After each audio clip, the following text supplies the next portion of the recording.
Hello, my friends, and welcome to Hidden Scriptures Word Study number 166. The title I have for today's word study is Only These Four, No More? I came across a series of comments the other day that is a good representation of what lawless religion teaches. I will address these comments one at a time. So this will be part one. Okay, so this is the comment.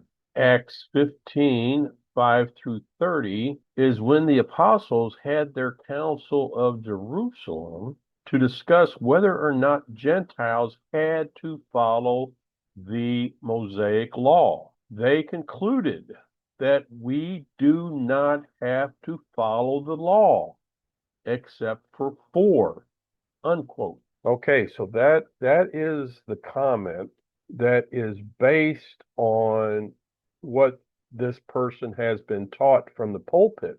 And this is what I myself believed at one time, and what many of you guys watching this video may have believed at one time, because that's what we were taught, that we only had to obey the four and no more. This is certainly what we were taught by our lawless pastors. I'm going to read my response. That because of our faith in Jesus, we are exempt from obeying the law of Moses, except for the four things listed in verses 20 and 29. But in order to make that case, Acts 15, verse 1 and verse 21 must be ignored.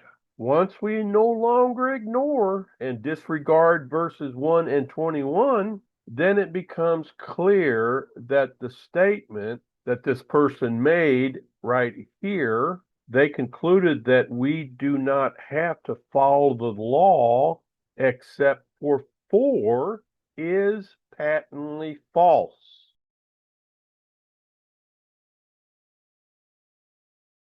I think that's what we can label this. This is the tickling of the ears doctrine. This is a doctrine that first of all is a doctrine that has come about by ignoring certain verses. Okay, in the case of this doctrine, that Gentiles only had to follow the four items from the law, nothing more, that doctrine is based on ignoring verses 1 and verses 21. But people, you know what, I was one of these people.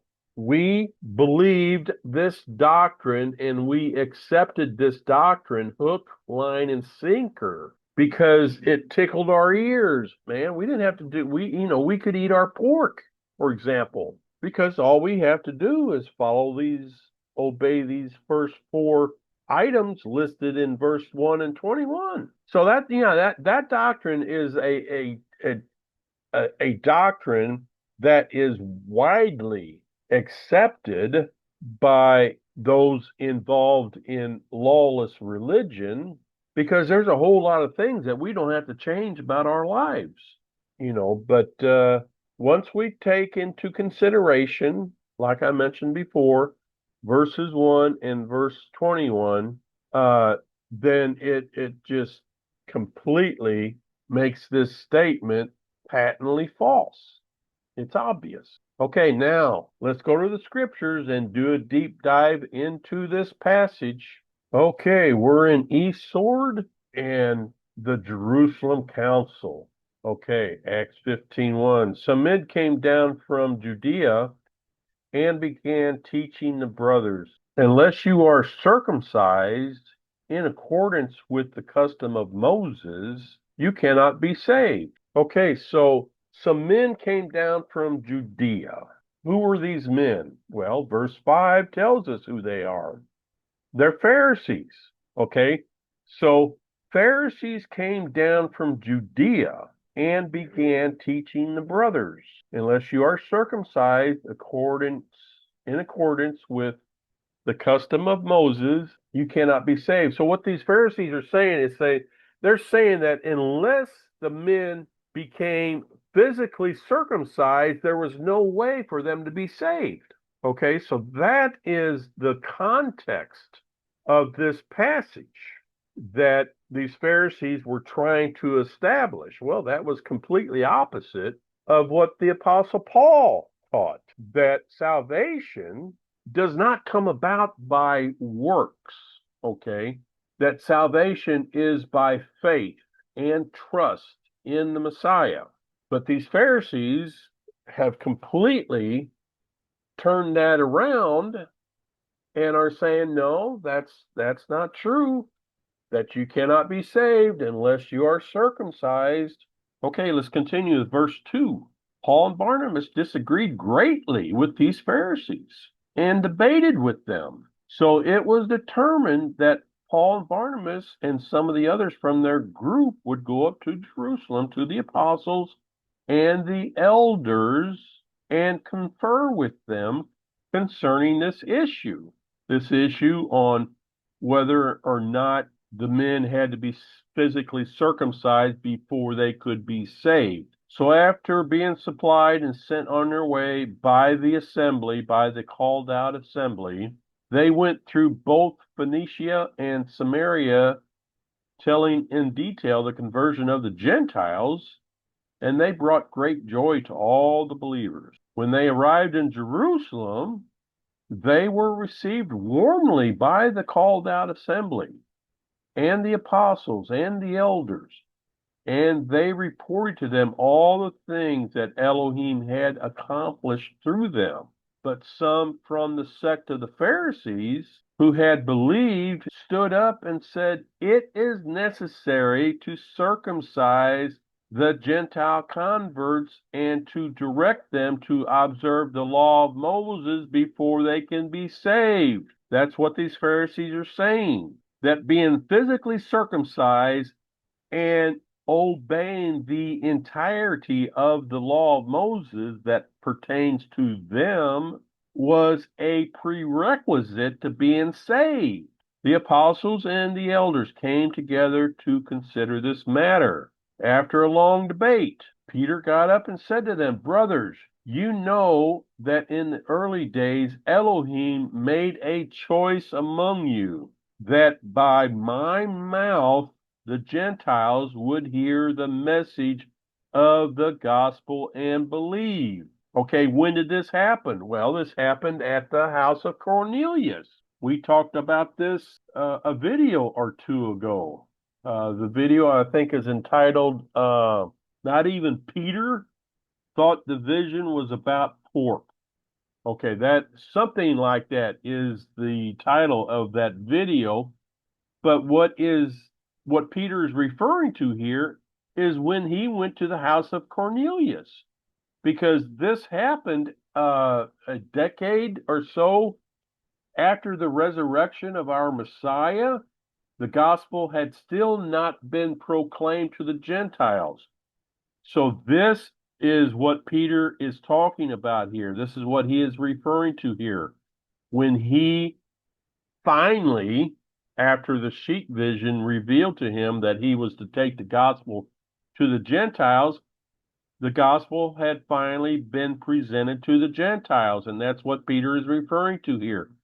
Verse 8, and Elohim, who knows and understands the heart, testified to them, giving them the Ruach HaKodesh, the set-apart Holy Spirit, them meaning the all those in the house of Cornelius, all Gentiles,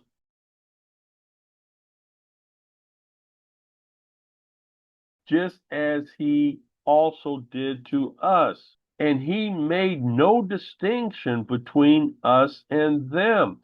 The Father made no distinction between the physically circumcised Jewish male and the physically uncircumcised Gentile male.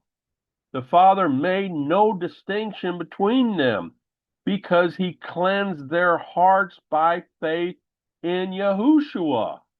They were not required by the Father to get physically circumcised and to obey the entirety of the law of Moses before they could receive their salvation. No. Verse 10, now then, Why are you testing Elohim?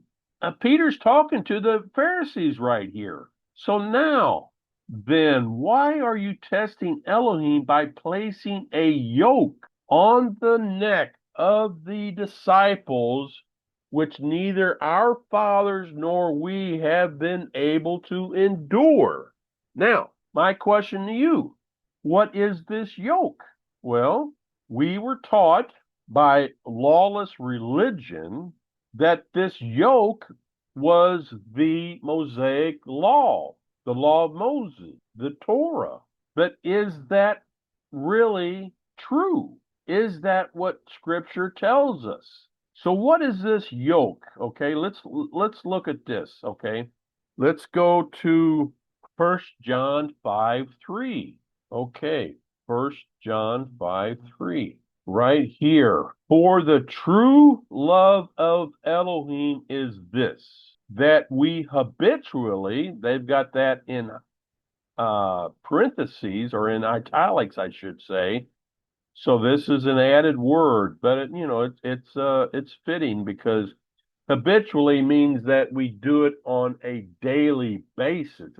It's a part of our lifestyle that we habitually keep his commandments and remain focused on his precepts. And his commandments, the Father's commandments contained in the Torah, contained in the law of Moses, and his precepts are not difficult to obey. So right there, let me show you this passage in a Bible version that more people are familiar with. Let's just go to the King James, okay? So we're here in the King James, for this is the love of God, that we keep his commandments, and his commandments are not grievous, okay? They are not hard.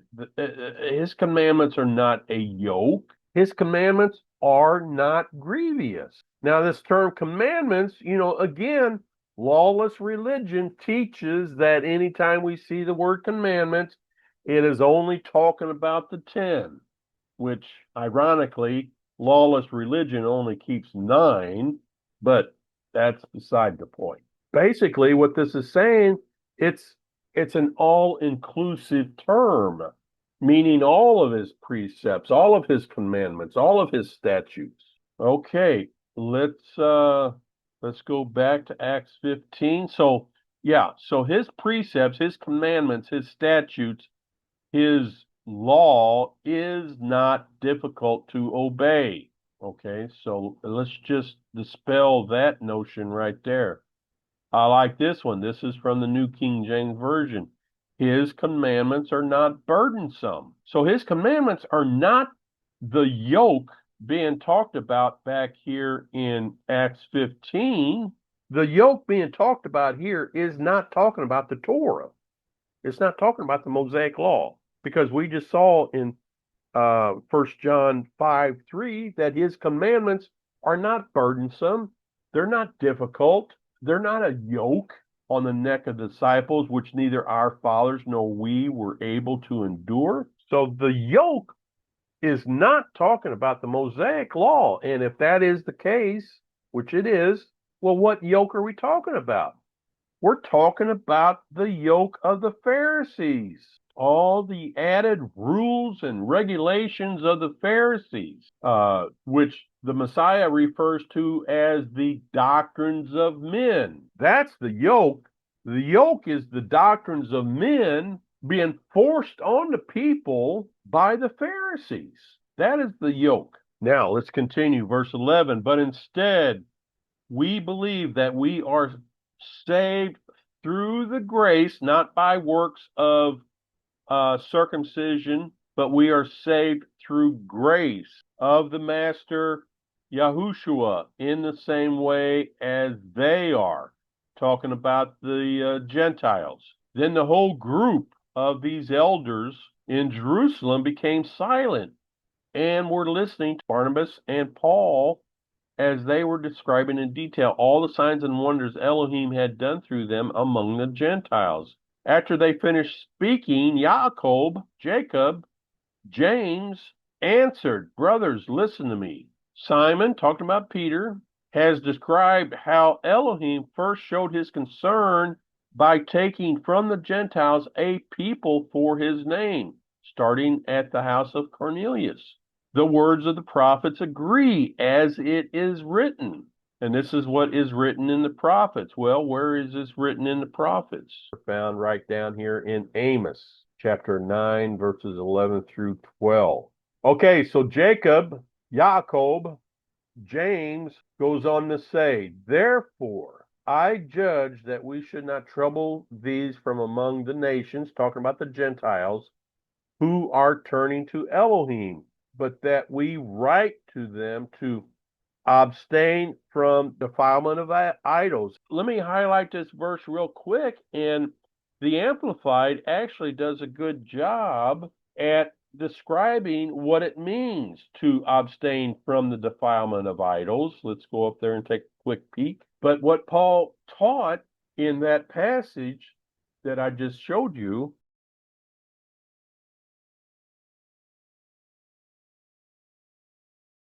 was that when the Gentiles who were coming to faith in the Messiah, when they would go to the meat markets to get their daily supply of meat, if they were made aware that that meat had been sacrificed in idol worship before it was made available in the meat market, then they, for conscience sake, they were not to buy that meat.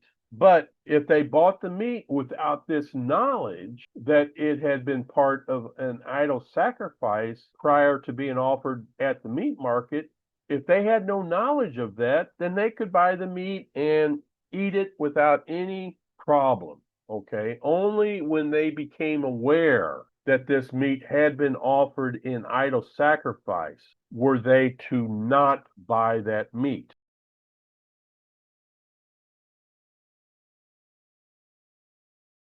And from sexual impurity, of course, that can incorporate all kinds of things. So, number one is to abstain from eating meat that had been offered to idols, to abstain from sexual impurity, from eating meat that had been strangled.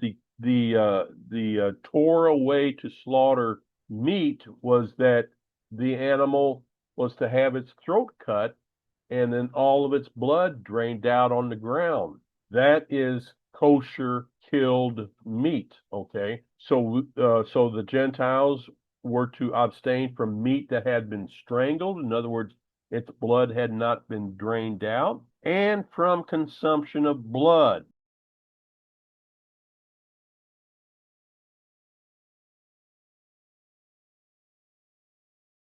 Yeah, so those are the four items that Lawless Religion says that these were the four items that we are to follow, and we do not have to follow.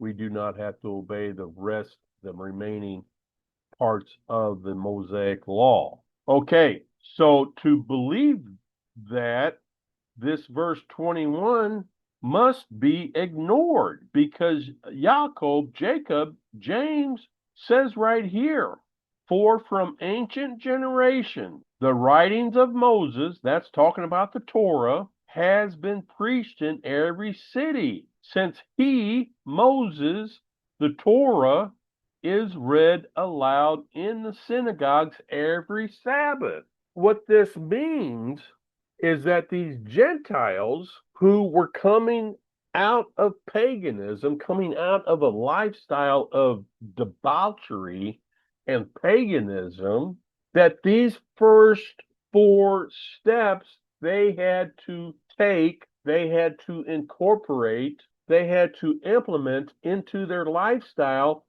before they could come into the synagogues on the Sabbath. There was no way that the Jews would allow these fresh Gentiles coming out of paganism. There's no way that they would be allowed into the synagogues to learn the Torah, except they first had to do these four things. Okay. Once they did these four things listed in verse 20 and I believe verse 29, so, but once the Gentiles once they abstain from I keep saying the first four things because I guess it is. These are the first four baby steps into walking in obedience to the Mosaic law, to the Torah. They had to take these first four baby steps in order to be allowed into the synagogues. Once they were allowed into the synagogues, then they would be able to learn the entirety of the Mosaic law.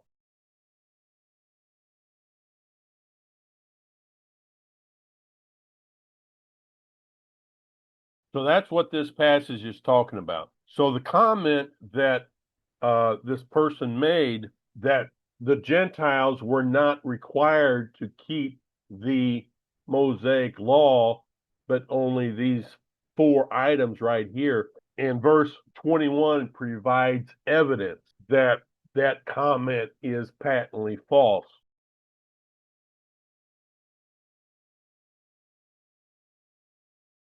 Because the Gentiles, once they were allowed into the synagogue to learn the Torah, they would go to synagogue every Sabbath and they would slowly learn the Torah and slowly implement into their lives what they were learning. Okay, so I've got in my notes here chapter 13 of Acts and verse 42. Let's see what this is all about. Okay.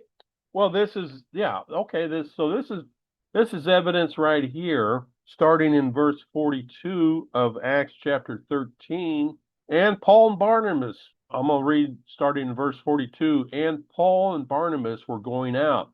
Out of what? They were going out of the synagogue on the Sabbath. The people kept begging them to speak these things to them the next Sabbath. Well, that's the them there right here. The them, these are the Gentiles. These are the Gentiles who were coming into the synagogue on the Sabbath to learn the Mosaic law, to learn the Torah.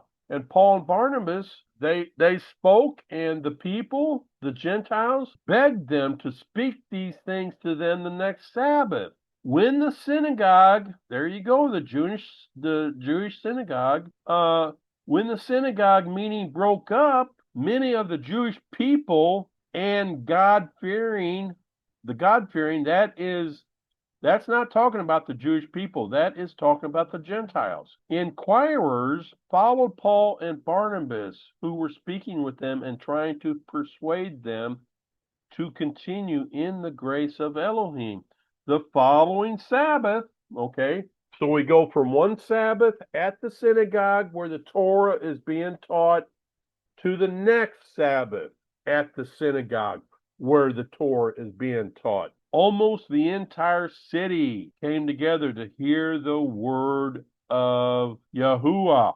And when the Jewish leaders saw the crowds, they were filled with jealousy. Isn't that the case all the time with these Pharisees and the religious elite? They were always so full of jealousy.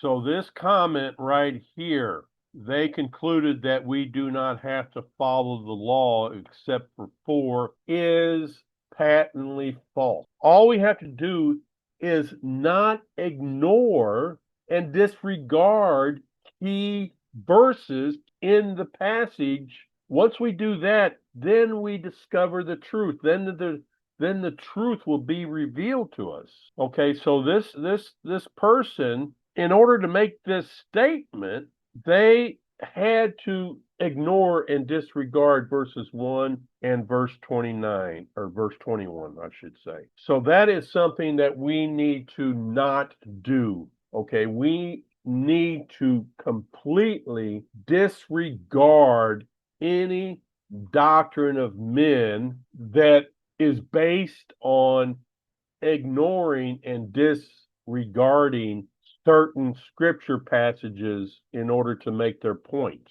Okay, that's called a false religion. That's what false religion does. Okay, and that is what lawless religion does, because lawless religion is a false religion. Okay, folks, I will leave it there for today. I don't want to take up any more of your time than what I have done already. I really, really appreciate you guys that watch my videos. I appreciate you guys doing that.